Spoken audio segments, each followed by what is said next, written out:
ameniweka huru kweli, naimba sasa haleluya.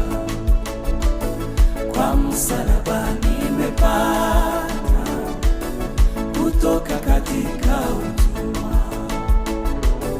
nimeokoka na furahi, na dhambi zangu zimetoka. Nataka kumtumikia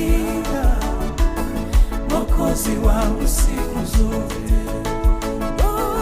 Nimeokoka na furahi, na dhambi zangu zimetoka.